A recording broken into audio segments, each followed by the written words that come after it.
Nagdire-diretso ng takbo ang SUV na yan hanggang sa mabundol niya ang nagmamandong traffic enforcer sa Cebu City. Natumba sa kalsadang enforcer at nahirapang makatayo. Bago nito, sinenyasan pa ng enforcer ang SUV na dumaan sa tamang daan bago siya nabundol. Isinugod sa ospital ang enforcer na nasa mabuti ng kalagayan. Nakipag-ayos na sa enforcer ang driver ng SUV. Pero plano pa rin magsampa ng kaso ng LGU laban sa driver.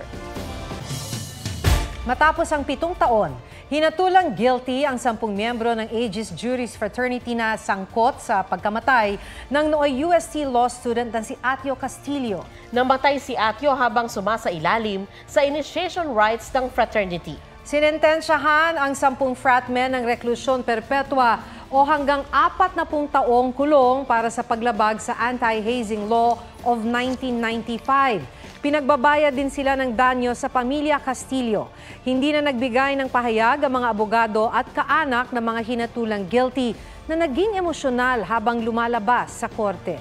Ang mga magulang naman ni Atio gusto rin daw panargutin ang University of Santo Tomas na bigo raw ang eskwelahan na protektahan ang kanilang anak.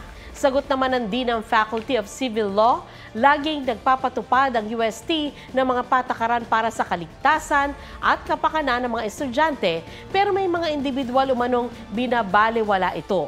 Tinitiyak din daw nila ang safe environment at pinagbubuti ang mga hakbang para di na maulit ang trahedya. Nananawagan ng hustisya ang nanay ng grade 11 student na nasawi sa Hain Nueva Ecija matapos umanong sumailalim sa hazing. Dumating na ang nanay ni Ren Joseph Bayan mula Qatar kung saan siya nagtatrabaho bilang OFW. Napilitan daw siyang umuwi agad dahil sa sinapit ng anak. Ayon sa Nueva Ecija Provincial Police Office, tukoy na nila ang 6 na nasa likod ng pagkamatay ni Ren. Pawang mga miyembro raw sila ng Tau Gamma Phi Fraternity. Hindi pa rin daw nakikipag-ugnayan sa pulisya ang fraternity. Batay sa investigasyon, hemorrhagic shock ang ikinamatay ni Ren dahil sa mga tama sa katawan.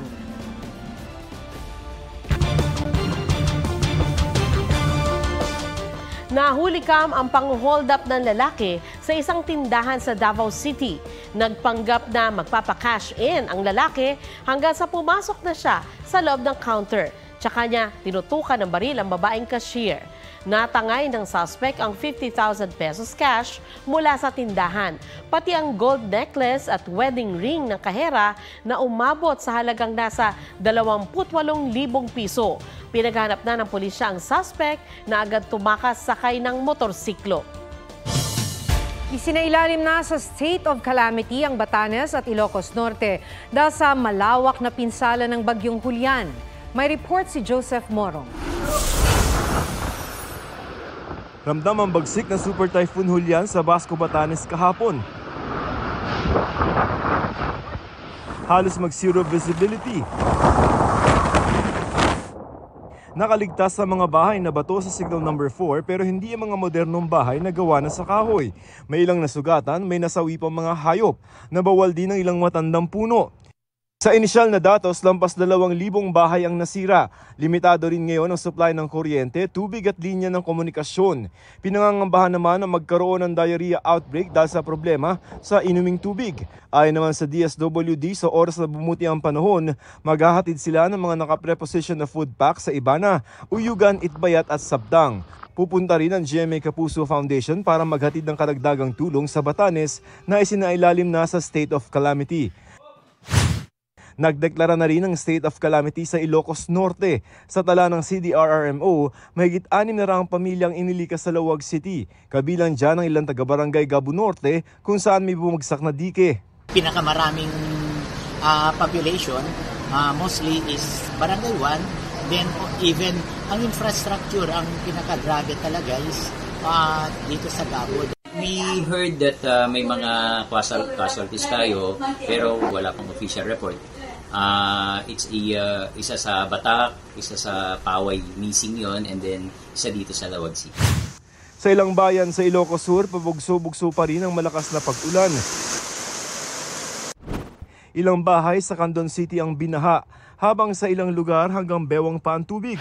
Nagka-mudslide naman sa bayan ng Santa. Sa Calasiao, Pangasinan, aabot sa 250 na bahay ang nalubog sa 3 talampakan na lalim ng baha. Sa Lagayan, Abra, 7 individual ang nasagip matapos matrap sa umapaw na Tineg River. Maayos na ang kanilang lagay. Kinailangan namang buhati ng isang naka-wheelchair na pasyente sa Bolinay, Abra dahil sa maputik na daan dulot ng landslide.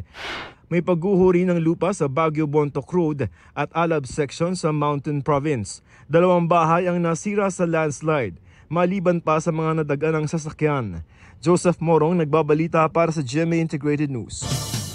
Nagsimula na ngayong araw ang paghahain ng Certificate of Candidacy para sa mahigit 18,000 posisyon na pupunan sa eleksyon 2025.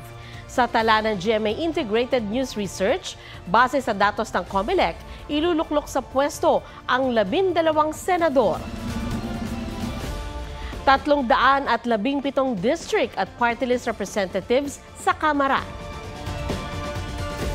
Mahigit 900 posisyon sa mga probinsya kasama ang mga governor, vice governor at mga bokal o mga miyembro ng sangguniang panlalawigan.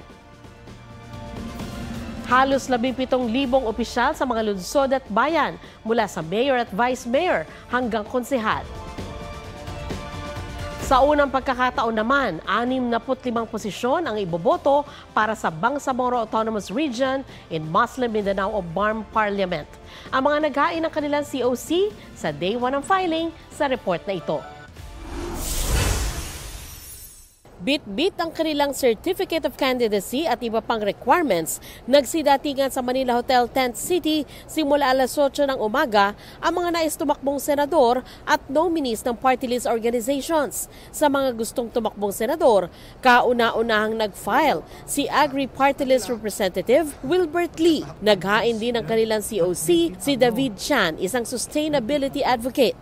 Ganon din ang nagpakilalang electrician at karpinterong si Alexander Encarnacion. Doktor at abogadong si Jose Montemayor na tumakbong Pangulo noong 2022. Naghain din ng kandidatura ang nagpakilalang dating guro na si Janice Padilla. Sinundan siya ng isang nagpakilalang law student na si Felipe Montealto. Sa mga re-election ni Senator, kasama sa unang naghain ng COC si Senador Francis Tolentino. Kakandidato rin si Daniel Magtira na nagsabing ilang beses na raw na-disqualify. Muli ring susubok sa pagkandidato si Happy Lubarbio. First time namang mag-file ng COC ng animal rights activist na si Norman Marquez. Nag-file naman sa ikalawang pagkakataon ang security guard na si Phil de los Reyes. Sinundan siya ng pag-file ng vlogger na si Mark Gamboa. Si Mig Katuran. Naghain din ng COC sina independent candidate Jose Jesse de la Calzada Olivar, independent candidate Joseph Tandi, at kinatawan ng Partido Maharlika Mahar Sahipas Sali. Pero hindi sila umakyat sa entablado para magpakilala sa media. Ang independent candidate na si Sunang Mona Di Tanongun. Ang last filer ngayong araw, ayon sa COMELEC, naging maayos ang unang araw ng filing ng COC maging sa mga lokal na posisyon sa iba't ibang panig ng bansa. Naghain na rin ng kandidatura ang ilang party list organizations. 15 nominado ng iba't ibang party list ang nag-file ng Certificate of Nomination and Certificate of Acceptance of Nomination ngayong araw. 20% ng kabuuang miyembro ng Kamara ay mula sa mga party list. Ang mga party list na makakakuha ng hindi bababa sa 2% ng kabuuang boto ay makakakuha ng tig-isang posisyon sa Kamara.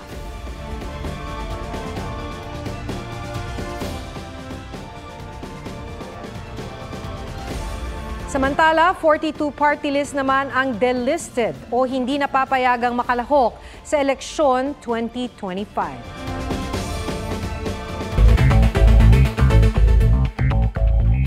Mga jeepney driver na nag-viral ang banggaan sa kalsada, 3 buwang sinuspindi na LTO. Posible rin makansila ang kanilang lisensya kaya umapilang 2 tsuper. Ayon sa LTO, may pananagutan din ang mga jeepney operator dahil sa pagtanggap ng anilay mga reckless driver. Utos ng Energy Department na taasan ng coconut methyl ester o CME ng diesel. Sinimula ipatupad ngayong araw. Mula sa 2%, dapat itaas ito sa 3%. Tataas pa yan sa 4% sa susunod na taon at magiging 5% pagsapit ng 2026. Alinsunod sa Biofuels Act. Ay epekto raw niyan ayon sa DOE. Mas matipid na konsumo ng diesel, mas malinis sa buga ng usok at makakatulong pa sa coconut farmers. Hiling ng proteksyon ni dating presidential spokesperson Harry Roque laban sa contempt at detention order ng House Squad Committee laban sa kanya, ibinasura ng Korte Suprema. Ayon sa SC, ang writ of amparo ay para lamang sa extrajudicial killings at enforced disappearances na wala naman daw sa petisyon ni Roque. Ivan Merina nagbabalita para sa GMA Integrated News. Bukod sa pagiging two-time Olympic gold medalist, isa na ring Philippine Navy reservist si Carlos Yulo. Binigyang pagkilala ng Philippine Navy si Petty Officer First Class Carlos Edriel Yulo sa isang seremonya sa Navy Headquarters ngayong araw. Ayon sa Philippine Navy, kumpiyansa silang ipapamalas din ni Yulo bilang reservist ang ipinakita niyang dedikasyon at disiplina para magkampiyon sa world stage. Nagpasalamat naman si Yulo sa Philippine Navy. Proud daw siyang suotin ang Philippine Navy uniform at nangangakong paninindigan ang kanilang core values habang nagsisilbing inspirasyon sa kabataan. Huwag magpahuli sa mga balitang dapat ninyong malaman. Mag-subscribe sa GMA Integrated News sa YouTube. Sa mga kapuso abroad, subaybayan nyo kami sa GMA Pinoy TV at sa www.gmanews.tv.